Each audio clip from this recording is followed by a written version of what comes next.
जय Hind defence aspirants. Finally एक इंतज़ार की घड़ी समाप्त हुई और वो ये है कि एफकैट का नोटिफिकेशन आउट हो चुका है।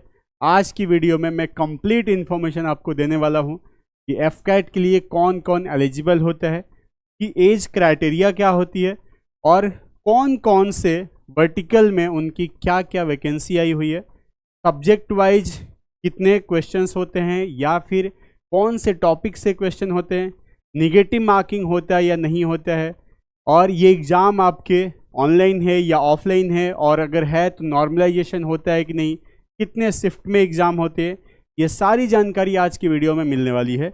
इसीलिए इस वीडियो का एक भी पार्ट आप मिस मत करना और एंड तक देखना। साथ में मैं ये भी बताऊंगा कि अगर आप रिटन क्वालिफाई कर जाते हो तो आगे अब आपको क्या करना होगा, उसके लिए भी पूरी जानकारी आपको दी जाएगी यहाँ पर। तो हमारे साथ बने रहिए और देखिए हमारा ये केजीएस डिफेंस की एक वीडियो, और जो वीडियो आपकी है एफकैट को डेडिकेटेड। एफकैट यानी कि आपका जो एयरफोर्स के द्वारा एक ऑफिसर रैंक के लिए ये आपको दिया जाता है ये एग्ज़ाम, ठीक है। अगर यहाँ पर मैं बात करूँ तो यह है क्या, एयरफोर्स कॉमन एडमिशन टेस्ट, जिसे एफकैट बोला जाता है, 2025 जो है वही आपका for flying branch and ground duty. Ground duty में भी टेक्निकल एंड नॉन टेक्निकल दोनों है ब्रांचेज।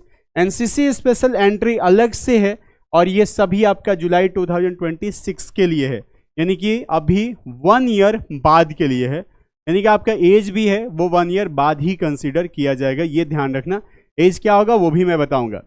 ध्यान रहे कि डेट ऑफ सबमिशन जो है वो आपका 2 जून से स्टार्ट हो चुका है 11 बजे, और ये एंड हो जाएगा 1 जुलाई 23:30, मतलब रात के 11:30 पर 1 जुलाई। लेकिन आप उतना क्यों इंतज़ार करेंगे, देर नहीं करना है। गलती से अगर साइट कहीं बिजी हो गई तो फिर प्रॉब्लम हो जाएगा, मिस हो जाएगा। इसलिए बेटर ये है कि आप जून में ही ये फॉर्म जरूर भर लें।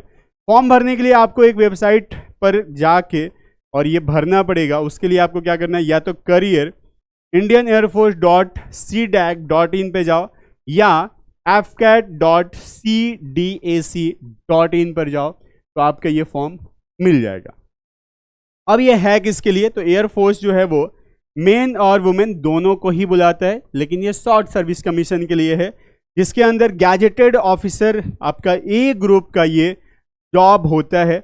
और यहाँ जो एग्ज़ाम की मैं अगर बात करता हूँ तो एग्ज़ाम आपको यहाँ पर नज़र आ रहा होगा 23 अगस्त एंड 24 अगस्त को।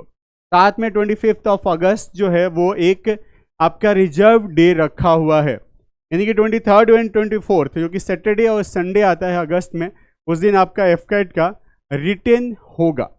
वो भी 2-2 शिफ्ट में होंगे, लेकिन आगे थोड़ा सा मैं बताता हूँ कि किस तरह से होगा। जैसे यहाँ पर मैं बात कर रहा हूँ तो AFCAT will be conducted in 2 days as per the following schedule. क्या है एक्टिविटी, देखो कैंडिडेट रिपोर्टिंग टाइम 2 शिफ्ट है 23 और 24 को। पहली शिफ्ट की रिपोर्टिंग है सुबह 8 बजे, दूसरे की है आपकी 11 बजे, ठीक है।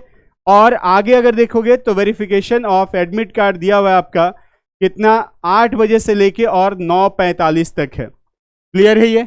उसके बाद से आगे जो है अब इसका कितना है, 1 बजे से लेके और आपका 2:45 तक, या आपका 1 घंटे 45 मिनट करीब क्या होगा, वेरिफिकेशन होगा सब कुछ। Reading of instructions bye candidates, ये इंस्ट्रक्शंस दिए जाएंगे जिसके लिए 15 मिनट आपको दिया जाता है, वहाँ आप पढ़ोगे। देन कंडक्ट ऑफ एफकैट जो है वो रिटर्न स्टार्ट हो जाएगा मॉर्निंग शिफ्ट वालों का 10 बजे और बाद वालों का 3 बजे, ठीक है, सेकेंड शिफ्ट वालों का। तो ये 2 दिन होगा आपका। रही बात इसमें क्या क्या सब्जेक्ट आते हैं, तो देखो यहाँ पर मैं बात करता हूँ तो ये है जनरल अवेयरनेस पहले आता है, verbal ability in English, English ही है ये। उसके अलावा न्यूमेरिकल एबिलिटी आती है, यानी कि मैथ्स होता है। देन आपका reasoning and military aptitude test, यानी कि वो रीजनिंग वाला पार्ट है। टोटल टाइम आपका 2 आवर्स यानी कि 120 मिनट्स, और 100 क्वेश्चंस होंगे। ईच क्वेश्चन 3 मार्क्स का होगा, यानी ओवरऑल आपका 300 होगा। निगेटिव मार्किंग जो है यहाँ पर होता है 1/3, यानी कि अगर एक गलत हुआ तो 1 मार्क्स आपका डिडक्ट हो जाता है, ठीक है। नॉर्मलाइजेशन यहाँ पर होता है क्योंकि ये 4 शिफ्ट में एग्जाम होने वाला है। ये online examination will be consist of क्या है, objective type questions and will be in English only. ध्यान रहे सिर्फ एक ही लैंग्वेज में होता है, यहाँ पर और कोई दूसरा लैंग्वेज नहीं होगा, सिर्फ इंग्लिश में ही है, क्लियरली यहाँ पर नोटिफिकेशन में लिखा हुआ है। अब आगे बढ़ते हैं, अगर सिलेबस की मैं बात करूँ 1 by 1, तो इंग्लिश में देखो कॉम्प्रीहेंशन, देखो यहाँ से क्वेश्चंस 5 अगर आते हैं 4 to 5 क्वेश्चंस बन जाते हैं। फिर detect error in sentence, sentence completion या फिर जिसे filling in of correct word होता है, सिनोनिम्स एंटोनिम्स आता है, क्लॉज टेस्ट आता है, ठीक है। उसके अलावा आपका फिलिंग द ये है गैप्स इन द पैराग्राफ, वही क्लॉज टेस्ट है आपका। आइडम्स एंड फ्रेजेस, एनालॉजी आती है, सेंटेंस रीअरेंजमेंट होता है, थोड़ा सा वो क्या रहता है फम्बलिंग टाइप का रहता है इस तरह से, और सब्स्टिट्यूशन इन दिस सेंटेंस या वन वर्ड सब्स्टिट्यूशन, ये होता है एक सेंटेंस दे देगा उसका 1 वर्ड क्या यूज होगा वो आपका रहता है। अगर जनरल अवेयरनेस की बात करोगे तो बेसिक क्वेश्चंस ही होते हैं, बहुत टफ नहीं, अप टू 10th लेवल ही होता है। History, geography, sports, national and international organisation, arts and culture, personalities, environment, और है आपका ecology, Indian polity, economics, basic science based on knowledge, science and technology है, करंट अफेयर्स, नेशनल इंटरनेशनल और defence. देखो कुछ चीज़ें तो ऐसी है जो कि हमारे करंट अफेयर्स की जो मैगजीन आती है उससे कवर हो जाएगा, तो आप उसके लिए हमारे खान ग्लोबल स्टडीज़ का जो KGS स्टोर है वहाँ से आप हमारा एप्लीकेशन से क्या खरीद सकते हो, करंट अफेयर्स की मैगजीन, वो आपके लिए जनरल अवेयरनेस का बड़ा ही यूजफुल पार्ट हो जाएगा। न्यूमेरिकल एबिलिटी यानी कि मैथ्स की अगर मैं बात करता हूँ तो देखो decimal fraction, time and work, average, percentage, profit and loss, ratio and proportion, simple interest and compound interest, time, distance and races, जिसके अंदर ट्रेन और बोट एंड स्ट्रीम भी आ जाता है, ये कंप्लीट एक ही चैप्टर होता है। उसके अलावा एरिया एंड पेरीमीटर यानी कि मेंसुरेशन का आपका 2D वाला पार्ट आएगा। देन प्रोबेबिलिटी इंक्लूड कर दिया गया है, number system and number series, mixture and allegation rule और क्लॉक्स भी डाल दिया है मैथ्स में, जो कि जनरली रीजनिंग में देखने को मिलता है। बात करें अगर हम आगे बढ़ते हैं तो रीजनिंग में इसमें verbal and non verbal reasoning है, सिर्फ इतना ही मेंशन किया गया है और कुछ नहीं है, ठीक है। तो सिंपल सा है ये आपका सिलेबस। अब मैं अगर बात करता हूँ यहाँ पर ब्रांच वाइज की कितनी वैकेंसी है मेल और फीमेल का, तो देखो एफकैट एंट्री और एनसीसी स्पेशल एंट्री 2 है। एनसीसी स्पेशल में सिर्फ फ्लाइंग है और एफकैट में फ्लाइंग भी है, ग्राउंड ड्यूटी टेक्निकल है, ग्राउंड ड्यूटी नॉन टेक्निकल है। टेक्निकल के देखो अभी कोर्स नंबर है ये 220/26 FSSC यानी कि शॉर्ट सर्विस कमीशन, और यहाँ पर MNW यानी कि मैन एंड वुमेन। तो मेन के लिए सिर्फ एक ही है पायलट के लिए, वुमेन के लिए 2 पायलट है। ये देखो पहली बार यहाँ पर देखने को मिल रहा है कि मेन से ज़्यादा जो है वुमेन की रिक्वायरमेंट है यहाँ पर, और ये स्टार लगा यानी कि टेंटेटिव है। बात करेंगे ग्राउंड ड्यूटी टेक्निकल की तो यहाँ पर 2 आता है, एक है आपका एरोनॉटिकल इंजीनियरिंग, ये आपका इलेक्ट्रॉनिक्स वाला होता है, ये मैकेनिकल वाला होता है, उसका भी डिटेल में मैं बात करूंगा। तो 85 एंड 38, 23 एंड 10 टेक्निकल की बहुत रिक्वायरमेंट होती है वहाँ पर। आगे बढ़ेंगे अगर ग्राउंड ड्यूटी नॉन टेक्निकल की तो वहाँ पर वेपन सिस्टम में 19 है मेन जबकि 5 है वुमेन। एडमिन में भी है 46, सबसे ज़्यादा आपको यहाँ पे दिख रहा है आपका AE इलेक्ट्रॉनिक्स छोड़ के। फिर एडमिन में 12 है फीमेल, लॉजिस्टिक में 11 है, लॉजिस्टिक में इधर 4 है, अकाउंट्स में 9 है, एजुकेशन में आपका है 7, मेट्रोलॉजी में जो है वो आपके 6 है, और उधर आपके 2 और 2 हैं सभी में। बात यहाँ पर फ्लाइंग एनसीसी स्पेशल एंट्री की बात करेंगे तो यहाँ रिजर्व होता है 10% seats out of CDSC vacancy for PC permanent commission, NCC वालों के लिए होता है जो कि CDS के थ्रू जाते हैं, मतलब CDS रिटर्न नहीं देना पड़ेगा उनको। बाकी 10% रिजर्व होता है seat AFCAT vacancy for SSC यानी कि शॉर्ट सर्विस कमीशन। तो पायलट वो बनते हैं एनसीसी वाले, दोनों ही जगह से उनको रिटर्न देने की रिक्वायरमेंट नहीं होती है। आगे बढ़ते हैं, थोड़ा सा और देखते हैं यहाँ पर शॉर्ट सर्विस कमीशन का मतलब क्या हुआ। पहले तो मैं बता दूं शॉर्ट सर्विस कमीशन यानी कि आपको अगर फ्लाइंग के लिए जाते हो तो 14 ईयर्स कंपलसरी है, आपको जॉब करना ही करना है। अगर आप टेक्निकल या नॉन टेक्निकल के लिए जाते हो एफकैट से शॉर्ट सर्विस कमीशन तो आपको फिर 10 ईयर्स तक जॉब करना है, प्लस 2 साल गवर्नमेंट एक्सटेंशन देती है यानी कि 12 ईयर हो जाएगा, प्लस 2 साल और आप रिक्वेस्ट कर सकते हो, यानी कि ओवरऑल जो है आपका 14 ईयर्स मैक्सिमम हो सकता है और मिनिमम 10 ईयर्स। लेकिन ध्यान रहे पेंशन नहीं होती है, ये चीज़ यहाँ मेंशन है।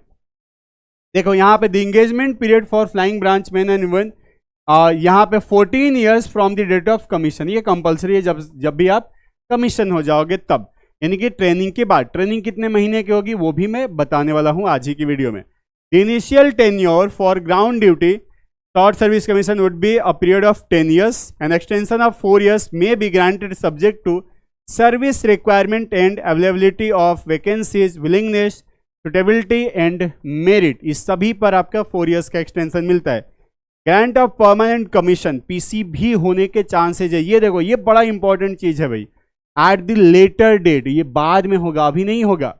कब? Would be considered subject to service requirement, availability of vacancies, willingness, suitability, merit and as per the prevailing policies of the subject। मतलब बहुत सारे इनकी क्राइटेरिया हो गए, अगर फुलफिल किए हुए हो ड्यूरिंग आपके सर्विस तो आपके चांसेस होते हैं कि शॉर्ट सर्विस से आप कन्वर्ट होकर परमानेंट कमीशन में जा सकते हो। तो एक मौका रहता है आपके पास।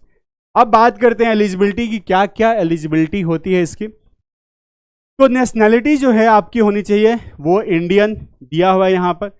Candidate must be a citizen of India as per Indian citizenship act 1955। ये फिक्स कर दिया है कि इंडियन ही होने चाहिए।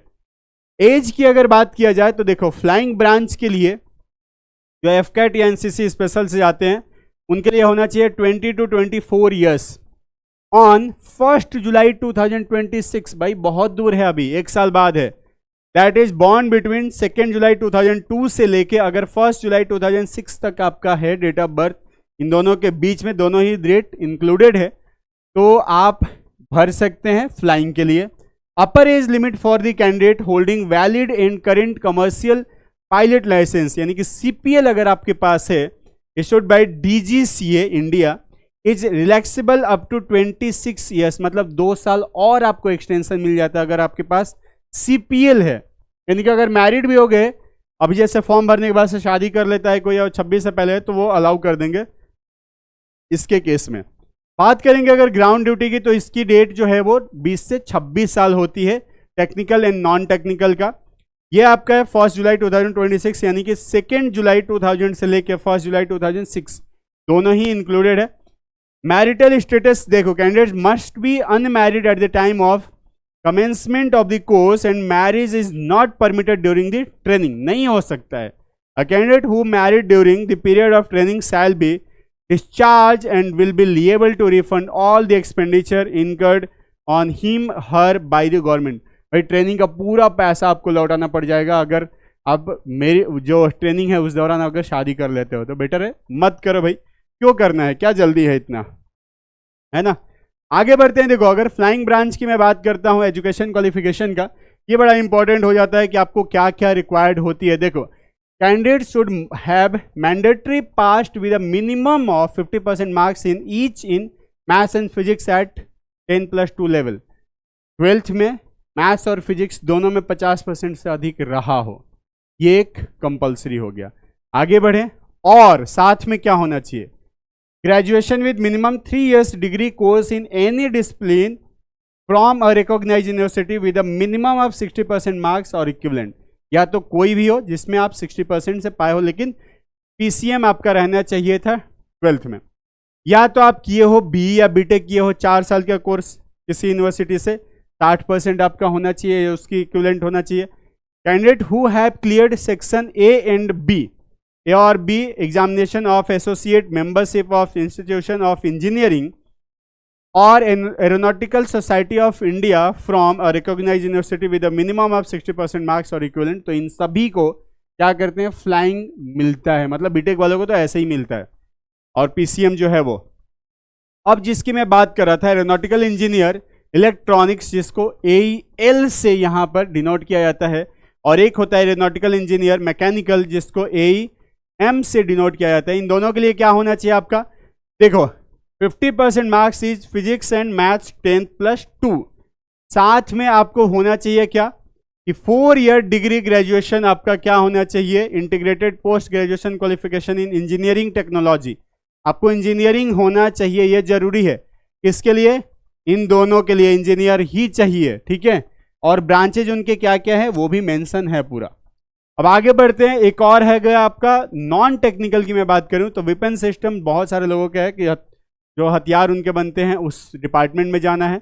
उसके लिए भी candidate should have mandatory passed with minimum of 50% marks in each maths and physics at 10+2 level, ये होना चाहिए। और क्या होना चाहिए उसके साथ, graduation with minimum 3 years degree course in any discipline from a recognised university with minimum of 60% marks और इक्विवेलेंट, या फिर बीटेक वाले हैं तो बहुत बढ़िया। एडमिनिस्ट्रेशन एंड लॉजिस्टिक्स सेम वही चीज़ है कि 10+2 या फिर आपका क्या होना चाहिए, और साथ में ग्रेजुएशन होना चाहिए। तो सभी के सभी जो ग्रेजुएशन लेवल का ही एग्जाम है। उसके अलावा आपका अकाउंट्स ब्रांच आ जाता है जिसमें बीकॉम आ जाता है, बैचलर ऑफ बिजनेस एडमिनिस्ट्रेशन यानी कि बीबीए आ जाता है, और सीए अगर क्वालिफाई है या बीएससी है फाइनेंस में तो भी होगा। एजुकेशन डिपार्टमेंट की अगर बात किया जाए तो इसके अंदर जो है आपका क्लियरली यहाँ पे दिया हुआ है कि पीजी होना चाहिए single degree with permission of exist and lateral entry, ठीक है। फिर यहाँ पे है मेट्रोलॉजी जिसकी मैं बात कर रहा था अभी, जो अगर मैं आर्या मैम की बात करूँ तो मेट्रोलॉजी से वो गई हुई हैं, उनका मेरिट में नाम भी आ गया है, जो हमारे यहाँ ही वो करंट अफेयर्स पढ़ाती हैं, ठीक है। तो उनका भी मेरिट में नाम आ चुका है लास्ट टाइम का एफकैट में। नोटिफिकेशन जो है आपको डिटेल नोटिफिकेशन यहीं पर मिल जाएगा FCAT.in पर, जो कि कंप्लीट नोटिफिकेशन है, आप जाके रीड आउट भी कर सकते हैं उस नोटिफिकेशन के। इसके अलावा फिजिकल और मेडिकल स्टैंडर्ड की मैं बात करता हूं तो देखो सबसे पहले तो क्या होगा, आपका रिटन होगा, रिटन क्वालिफाई करोगे तो देन एसएसबी इंटरव्यू होगा, जो कि आपके 2 पार्ट में डिवाइड होता है। कट ऑफ एक ही आता है, लड़के लड़की सबका एक ही आता है, नॉर्मलाइज कट ऑफ हो जाता है, फिक्स है। कट ऑफ अगर क्लियर करोगे तो आपको एसएसबी इंटरव्यू जाना होता है, जो कि एएफएसबी होते हैं, 5 एएफएसबी है, उसमें से कोई सा भी आपको एक एएफएसबी जाना होगा। और फिर उसमें भी स्टेज 1 और स्टेज 2 होता है। अगर स्टेज 1 आप क्लियर करते हो तो स्टेज 2 के लिए जाओगे, वहाँ क्लियर करते हो। अगर फ्लाइंग के लिए हो तो आपको CPSS देना होगा। अगर आप ग्राउंड ड्यूटी के लिए हो, टेक्निकल या नॉन टेक्निकल, तो आपको फिर सीधे मेडिकल देना पड़ेगा। मेडिकली अगर फिट हो जाते हो फिर मेरिट आता है, मेरिट के बाद से आपको फिर ज्वाइनिंग मिलती है, और ज्वाइनिंग कब तक मिल जाएगी आपकी, जुलाई 2026 में जाके मिलेगी, ठीक है। तो यहाँ पे दिया हुआ है training will be commence in the first week of July 2026 for all the courses of air force academy. यह है आपका डूंगी, ठीक है, डुंडीगल, जो कि हैदराबाद में है। Duration for the training for the flying and ground duty technical branches 62 weeks, मतलब 1 साल से ज़्यादा होता है। 54 ही होता है ना 1 साल में, तो उससे ज़्यादा होता है। And that of ground duty non technical branches is 52 weeks at air force training establishment, ठीक है। तो इनके जो है 10 वीक्स कम होते हैं, मतलब 2.5 महीने कम होती है। अब आगे बोला हुआ कि pan card in the account in SBI या nationalised bank is mandatory at the time of the joining air force academy. Aadhaar card is mandatory for registration, वो तो जरूरी है, आधार कार्ड आपका रहना ही चाहिए। आगे अगर बात करते हैं एयरफोर्स, जिसकी मैं बात कर रहा था, AFSB, जो आपका है कितना कहाँ पर है, तो 5 आपके हैं, जिसमें कि आपका ये है Dehradun 1 AFSB, Mysuru 2 AFSB, Gandhinagar 3 AFSB, Varanasi 4 AFSB, और गुवाहाटी जो कि अभी लेटेस्ट में ही इंक्लूड हुआ है 5 AFSB। Candidate who have qualified in the written examination are required to choose AFSB date and venue by themselves on the website. जो वेबसाइट है आपका, इसी पर लॉग इन करके आपको चूज करना पड़ता है आफ्टर क्वालिफाइंग रिटन एग्जामिनेशन। तो ये आपका फिक्स होता है, ठीक है। और ये सभी जो भी रिटन एग्जाम वगैरह है वो सभी कुछ जो है वो एयरफोर्स ही हैंडल करता है, एयरफोर्स खुद ही वो हैंडल करते हैं, तो उनके ही एग्जामिनर एंड ऑल सब कुछ रहता है। आगे बढ़ते हैं AFSB, अगर टेस्टिंग की मैं बात करूं तो ये आपका the testing of AFSB would consider of 3 stage as given. Stage 1 की बात करेंगे अगर, तो इसमें जो है आपका होता है ऑफिसर इंटेलिजेंस रेटिंग टेस्ट, जो कि मैं पढ़ाता हूँ। OIR ऑफिसर इंटेलिजेंस रेटिंग आपका टेस्ट होता है, जिसमें 2 पेपर होते हैं। देन होता है आपका picture perception and discussion test, जो कि PPNDT होता है, जो हमारे यहाँ पर SSB जब आप प्रिपरेशन करने आओगे तो आपको स्क्रीनिंग टेस्ट के बारे में बताया जाता है, पूरा समझाया जाता है, प्रैक्टिस भी कराया जाता है। तो ये स्टेज 1 के ये पार्ट है। अगर स्टेज 1 आप क्वालिफाई कर जाते हो तो फिर आप जाते हो स्टेज 2 के लिए। स्टेज 2 जो है उसमें साइकोलॉजी टेस्ट होता है, और वो डे 1 पे ही होगा, मतलब जो ये आपका स्टेज 1 जैसे फिनिश हुआ उसी दिन शाम में हो जाता है। फिर बोला all the group test and interview would commence after documents check for the next 5 days. तो अगले आपके जो 4 दिन रह जाते हैं उसमें जो है आपके क्या हो जाते हैं, डॉक्यूमेंट्स चेक होगा, ग्रुप टेस्टिंग जो कि जीटीओ के टास्क हो गए, और पर्सनल इंटरव्यू भी होगा। फॉर फ्लाइंग ब्रांच आपको एक टेस्ट देना पड़ेगा जो है कंप्यूटराइज पायलट सिलेक्शन सिस्टम, जिसे CPSS बोला जाता है, would be administered to recommended candidate only. जो रिकमेंड हो चुका है, जो यानी कि वहां से सिलेक्ट हो चुका है आगे के लिए, उसे ही सिर्फ देना पड़ेगा। This is once in a lifetime test. ये एक ऐसा टेस्ट होता है जो लाइफ में एक ही बार दे सकते हो, इसके बाद दोबारा मौका नहीं मिलता है। तो अगर पास तो पास, फेल तो फिर दोबारा फ्लाइंग के लिए नहीं जा सकते हो। अगर एक बार पास हो गए तो अगली बार आप ऐसे ही पास हो, ठीक है। Candidate who have failed in CPSS PABT in earlier attempts और a flight cadet suspended from flying training at air force academy will not be eligible. ये फिक्स होता है कि पहले से अगर डिस्क्वालीफाई हो तो नहीं कर सकते हो।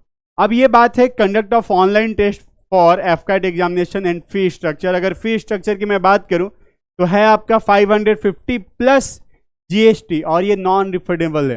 मतलब आपको ये एक बार अगर फॉर्म भर दिए तो आपको रिफंड नहीं होगा। तो ये आपका ऑनलाइन टेस्ट के लिए है, 550 रुपया हर किसी के है, कोई SC ST नहीं, कोई गर्ल्स बॉयज़ कुछ नहीं, सब बराबर सब बराबर। तो सबको जो है 550 रुपीज़ यहाँ पर पे करना पड़ेगा, ठीक है। उसके बाद से अगर मैं बात करूं, जिसकी मैं अभी चर्चा भी कर रहा था, तो हमारे यहाँ SSB इंटरव्यू की तैयारी कराई जाती है। उसके लिए आप हमारे ये दिए गए नंबर पर कांटेक्ट करेंगे, इन्फॉर्मेशन वहाँ से भी मिल जाएगी। हमारे जो बैचेज हैं वो every 1st and 16th of the month start होते हैं, और इसका जो फ़ी है वो रजिस्ट्रेशन फ़ी ओनली 500 रुपीज़ है। लेकिन जो कोर्स फ़ी है वो 25,000 ना होकर सिर्फ 4,500 है। यानी कि ओवरऑल आपका 5,000 देना पड़ेगा, जो कि इंडिया में, ऑल ओवर इंडिया में सबसे ज़्यादा अफोर्डेबल है। इतना अफोर्डेबल कोई भी आपका कोचिंग या इंस्टीट्यूट प्रोवाइड नहीं करता है SSB गाइडेंस, वो भी प्रॉपर SSS के साथ। जहाँ पर आपको जो स्क्रीनिंग वाला टेस्ट है वो हमारे मेजर जनरल सर देखते हैं, OIR मैं पढ़ाता हूँ, colonel sir GTO outdoor indoor दोनों देखते हैं। उसके अलावा यहाँ पर साइकोलॉजी वाले पार्ट मेजर जनरल सर देखते हैं, पर्सनल इंटरव्यू भी मेजर जनरल सर देखते हैं। तो ये सभी कुछ जो है आपको सिर्फ 5,000 रुपीज़ में मिलने वाला है।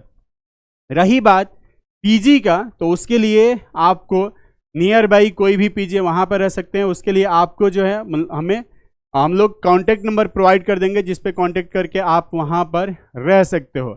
और यहाँ एक चीज़ और आपको बता देता हूँ कि जैसे कि एक्चुअल SSB में जाते हैं वैसे ही आपको यहाँ भी GTO ड्रेस लेके आना पड़ेगा, यानी कि white half pant, white t-shirt और वाइट कलर का शूज पहन के आना है। फॉर्मल ड्रेस में भी आना है, फॉर्मल ड्रेस लेके आना है, क्योंकि नॉर्मल डेज पे आपके जो 14 डेज का ये कोर्स होने वाला है, उस 14 डेज में कुछ दिन तो ऐसा होगा कि जो आप कैजुअल में आएंगे, लेकिन जिस दिन पर्सनल इंटरव्यू होगा उस दिन आपको फॉर्मल में आना होगा। जिस दिन आउटडोर GTO जाना होगा उस दिन भी आप GTO के ही प्रॉपर ड्रेस में होंगे। तो ये छोटी छोटी सी चीज़ें आप जरूर ध्यान रखना। और ये बैच 1st and 16th को हर महीने शुरू होता है, इसलिए अगर आपको ज्वाइन करना है तो हमारे एप्लीकेशन या वेबसाइट जो कि खान ग्लोबल स्टडीज़ है, वो आप जाके गूगल स्टोर से या फिर आपके कहीं भी जहाँ जहाँ पर आपका जैसे वेबसाइट भी मिल गई वहीं पे भी जाते हो तो SSB सर्च करेंगे जैसे उसके अंदर, तो आपको मिल जाएगा हमारा SSB बैच। या फिर इस वीडियो के लिंक, जो आपके वीडियो के डिस्क्रिप्शन में लिंक लगा हुआ है, उस पर आप क्लिक करेंगे तो रजिस्टर हो जाएंगे आप, और उसके लिए 500 रुपीज़ पे करना होगा। उसके अलावा कमेंट भी पिन है, उस कमेंट पर भी आप जाके और क्लिक करके लिंक आप पा सकते हैं। बाकी जो भी डिटेल्स है इस तरह की, वो हमारे इस चैनल पे लगातार मिलते रहते हैं। हम आपके साथ हमेशा जुड़े रहते हैं, डिफेंस से रिलेटेड सारी जानकारी आपको टाइम टू टाइम दी जाती है। उसके अलावा करंट अफेयर्स की सुबह में क्लासेज चलती है, OIR की भी हमारी क्लासेज ऑलरेडी चली हुई है। हमारे यहाँ पर NDA और CDS जैसे रिटन एग्जामिनेशन की तैयारी होती है। उसके अलावा आपको यहाँ पर टेस्ट सीरीज की भी सुविधा मिलती है, और करेंट अफेयर्स की मैगजीन भी प्रोवाइड की जाती है, जो कि आपके डिफेंस एस्पिरेंट जितने हैं उनके एग्जाम पॉइंट ऑफ व्यू से बहुत ज़्यादा इंपॉर्टेंट होता है। तो चलिए फिर मिलते हैं अगली वीडियो में। Thank you so much. जय हिंद, जय भारत, टेक केयर।